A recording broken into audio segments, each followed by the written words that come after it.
ஆகாஷவாணி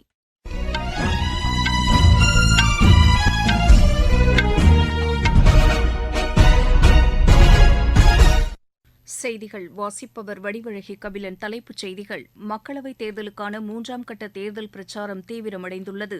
சத்தீஸ்கர் மாநிலத்தின் நாராயண்பூரில் பாதுகாப்புப் படையினருக்கும் மாவோயிஸ்டுகளுக்கும் நடைபெற்ற துப்பாக்கிச் சண்டையில் 5 மாவோயிஸ்டுகள் சுட்டுக் கொல்லப்பட்டனர். காலிஸ்தான் தீவிரவாதி குர்பத்வந்த் சிங் பன்னூன் சுட்டுக் கொல்லப்பட்ட விவகாரத்தில் இந்தியாவை தொடர்புபடுத்தி வாஷிங்டன் போஸ்ட் வெளியிட்டுள்ள செய்திக்கு வெளியுறவுத்துறை அமைச்சகம் கண்டனம் தெரிவித்துள்ளது. தமிழகத்தில் மே 2, 3, 4 ஆகிய தேதிகளில் வெப்ப அலைக்கான மஞ்சள் எச்சரிக்கையை வானிலை ஆய்வு மையம் விடுத்துள்ளது. இந்தியா பங்களாதேஷ் இடையேயான 2வது மகளிர் டுவெண்டி கிரிக்கெட் போட்டி இன்று நடைபெறுகிறது. இனி விரிவான செய்திகள். மணிப்பூர் மக்களவைத் தொகுதிக்குட்பட்ட 6 வாக்குச்சாவடிகளில் மறு வாக்குப்பதிவு தொடங்கி நடைபெற்று வருகிறது. உக்ருல் மாவட்டத்தில் 5 வாக்குச்சாவடிகளிலும், சேனாபதி மாவட்டத்தில் 1 வாக்குச்சாவடியிலும் தொடங்கியுள்ள வாக்குப்பதிவு மாலை 4 மணி வரை நடைபெறும் என தேர்தல் ஆணையம் அறிவித்துள்ளது. இந்நிலையில் மக்களவைக்கு 3ஆம் கட்டமாக அடுத்த மாதம் 7ஆம் தேதி வாக்குப்பதிவு நடைபெறவுள்ள 95 தொகுதிகளில் அரசியல் கட்சிகளின் பிரச்சாரம் தீவிரமடைந்துள்ளது. இதேபோல் 6ஆம் கட்ட தேர்தலுக்கான வேட்புமனு தாக்கல் நேற்று தொடங்கியுள்ளது. 6 மாநிலங்கள் மற்றும் ஒரு யூனியன் பிரதேசத்தில் உள்ள 57 தொகுதிகளில் 6ஆம் கட்டமாக வரும் 25ஆம் தேதி வாக்குப்பதிவு நடைபெறவுள்ளது. தில்லியில் 7 தொகுதிகளிலும், ஹரியானாவில் 10, உத்தரப்பிரதேசத்தில் 14, பீகார், மேற்குவங்கத்தில் தலா 8, ஒடிசாவில் 6, ஜார்க்கண்டில் 4 தொகுதிகளுக்கும் 6ஆம் கட்ட வாக்குப்பதிவு நடைபெறுகிறது. இதற்கிடையே 4ஆம் கட்ட தேர்தலில் வேட்புமனுக்களை திரும்பப் பெறுவதற்கான கால அவகாசம் நேற்று நிறைவடைந்தது. 9 மாநிலங்கள் மற்றும் ஒரு யூனியன் பிரதேசத்தில் உள்ள 96 தொகுதிகளில் வரும் 13ஆம் தேதி 4ஆம் கட்ட தேர்தல் நடைபெறவுள்ளது. காலிஸ்தான் தீவிரவாதி குர்பத்வந்த் சிங் பன்னூன் சுட்டுக் கொல்லப்பட்ட விவகாரத்தில் இந்தியாவை தொடர்புபடுத்தி வாஷிங்டன் போஸ்ட் வெளியிட்டுள்ள செய்திக்கு வெளியுறவுத்துறை அமைச்சகம் கண்டனம் தெரிவித்துள்ளது. இது தொடர்பாக வெளியுறவுத்துறை செய்தி தொடர்பாளர் திரு ரந்தீர் ஜெய்ஸ்வால் விடுத்துள்ள செய்தியில், தேவையற்ற அடிப்படை ஆதாரம் இல்லாத தகவல்களை பரப்ப வேண்டாம் என்று கேட்டுக் கொண்டுள்ளார். அமெரிக்க அரசு சமீபத்தில் தீவிரவாத அமைப்புகள், குற்றச் செயல்களில் ஈடுபடுபவர்கள் குறித்து இந்தியாவுடன் சில தகவல்களை பரிமாறிக் கொண்டுள்ளது.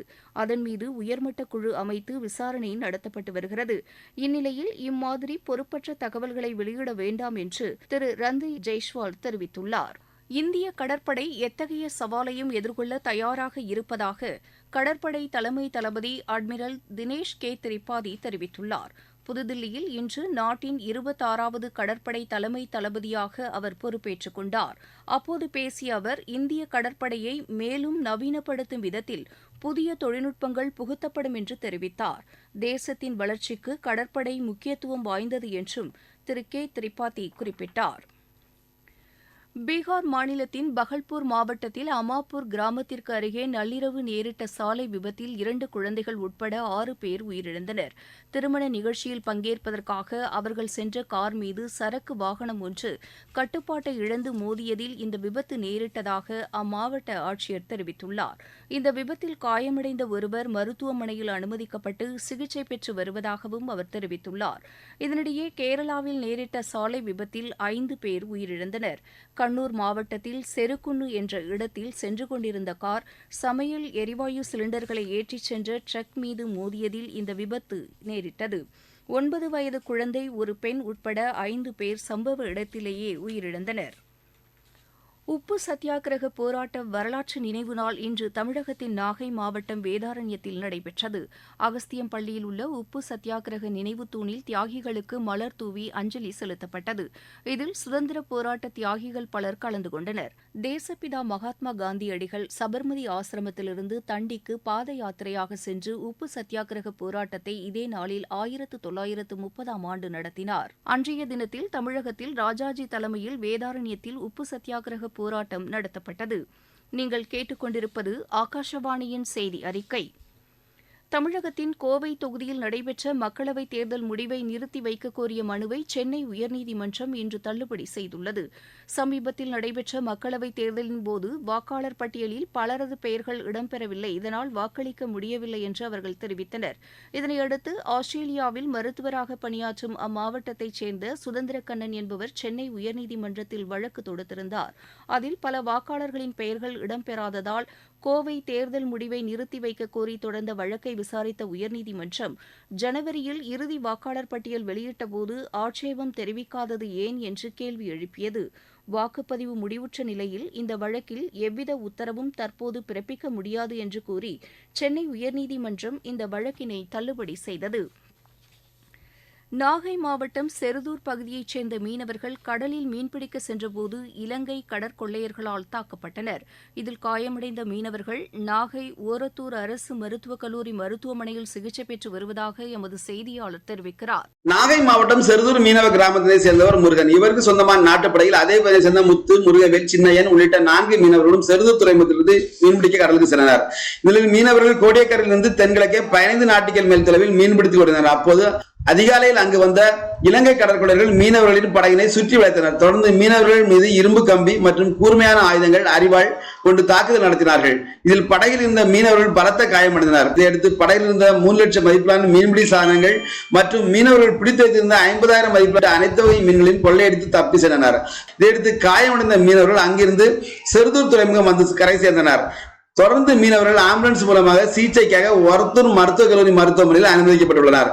நாகையில் இருந்து செல்வன் ஜெபராஜ். சத்தீஸ்கர் மாநிலத்தின் நாராயண்பூர் மாவட்டத்தில் பாதுகாப்புப் படையினருக்கும் மாவோயிஸ்டுகளுக்கும் இடையே நடைபெற்ற துப்பாக்கிச் சண்டையில் 5 மாவோயிஸ்டுகள் சுட்டுக் கொல்லப்பட்டதாக அங்கிருந்து வரும் செய்திகள் தெரிவிக்கின்றன. அபுஜ்மத் வனப்பகுதியில் மாவோயிஸ்டுகள் பதுங்கியிருப்பதாக கிடைத்த தகவலை அடுத்து பாதுகாப்புப் படையினர் தேடுதல் வேட்டையில் ஈடுபட்டிருந்தனர். அப்போது அவர்களை நோக்கி மாவோயிஸ்டுகள் துப்பாக்கியால் சுட்டனர். இதனையடுத்து பாதுகாப்புப் படையினர் திருப்பி சுட்டதில் 5 மாவோயிஸ்டுகள் சம்பவ இடத்திலேயே உயிரிழந்ததாக காவல்துறை தெரிவித்துள்ளது. லடாக்கில் பெய்து வரும் பனிப்பொழிவினால் அங்கு இயல்பு வாழ்க்கை பாதிக்கப்பட்டுள்ளது. திராஸ் பகுதியில் சுற்றுலா வந்த பயணிகள் கடும் பனிப்பொழிவு காரணமாக சிக்கியுள்ளனர். உள்ளூர் நிர்வாகம் அங்குள்ள மக்களுடன் இணைந்து சுற்றுலாப் பயணிகளை மீட்கும் நடவடிக்கைகளில் ஈடுபட்டு வருகிறது. துபாய் நகரில் 11வது உணவு திருவிழா தற்போது நடைபெற்று வருகிறது. இந்த திருவிழாவில் பல்வேறு வகையான உணவுகள் தயாரிக்கப்படுகிறது. சிறப்பு உணவுகளுடன் உணவின் சிறப்பினை வலியுறுத்தும் கலை நிகழ்ச்சிகளும் நடைபெற்று வருகின்றன. இதில் 200க்கும் மேற்பட்ட நாடுகளைச் சேர்ந்தவர்கள் பங்கேற்றுள்ளனர். துபாய் நகரத்தின் புகழ்பெற்ற 12 சமையல் கலைஞர்கள் இந்த உணவு திருவிழாவில் புதிய வகை உணவுகளை தயாரித்து வழங்குகின்றனர். நாட்டின் பல்வேறு மாநிலங்களில் அடுத்த சில நாட்களுக்கு வெப்ப அலை வீசக்கூடும் என்று வானிலை ஆய்வு மையம் தெரிவித்துள்ளது. அடுத்த 4 நாட்களுக்கு தெலங்கானா, கர்நாடகா, ஆந்திர பிரதேசம் மற்றும் புதுச்சேரியில் வெப்ப அலை வீசக்கூடும் என்று தெரிவிக்கப்பட்டுள்ளது. மேற்குவங்கம், சிக்கிம், குஜராத் உள்ளிட்ட மாநிலங்களில் நாளை வரை வெப்பம் அதிகரித்து காணப்படும் என்றும் இன்றும் நாளையும் ஒடிசா மற்றும் பீகார் மாநிலங்களில் கடும் வெப்பம் நிலவும் என்றும் தெரிவிக்கப்பட்டுள்ளது. அஸ்ஸாம், திரிபுரா, குஜராத் ஆகிய மாநிலங்களில் மே 3ஆம் தேதி வரை 1 முதல் 2 டிகிரி செல்சியஸ் வரை வெப்பநிலை அதிகரித்து காணப்படும் என்றும் கிழக்கிந்திய பகுதிகளில் 2 முதல் 4 டிகிரி செல்சியஸ் வெப்பம் உயர்ந்து காணப்படும் என்றும் அந்த மையம் கூறியுள்ளது. தமிழகத்தில் மே 2, 3, 4 ஆகிய தேதிகளில் வெப்ப அலைக்கான மஞ்சள் எச்சரிக்கையை வானிலை ஆய்வு மையம் விடுத்துள்ளது. இதற்கிடையே அருணாச்சல் பிரதேசம், அஸ்ஸாம், மேகாலயா, நாகாலாந்து, மணிப்பூர், மிசோரம் மற்றும் திரிபுரா ஆகிய மாநிலங்களில் அடுத்த 5 நாட்களுக்கு மழை பெய்ய வாய்ப்புள்ளதாகவும் அந்த மையம் கூறியுள்ளது. இந்தியா பங்களாதேஷ் இடையேயான 2வது மகளிர் டுவெண்டி கிரிக்கெட் போட்டி இன்று நடைபெறுகிறது. ஷில்லட் நகரில் இப்போட்டி பிற்பகல் மணி 3:30க்கு தொடங்குகிறது. 5 போட்டிகளை கொண்ட இந்த தொடரில் முதல் போட்டியில் இந்தியா வெற்றி பெற்று முன்னிலையில் உள்ளது. IPL கிரிக்கெட் போட்டியில் இன்று நடைபெறவுள்ள ஆட்டத்தில் லக்னோ அணி மும்பை அணியை எதிர்கொள்கிறது. இப்போட்டி லக்னோவில் இரவு மணி 7:30க்கு தொடங்குகிறது. தேசிய மகளிர் ஹாக்கி போட்டி ஜார்க்கண்ட் மாநிலம் ராஞ்சியில் இன்று தொடங்கியது.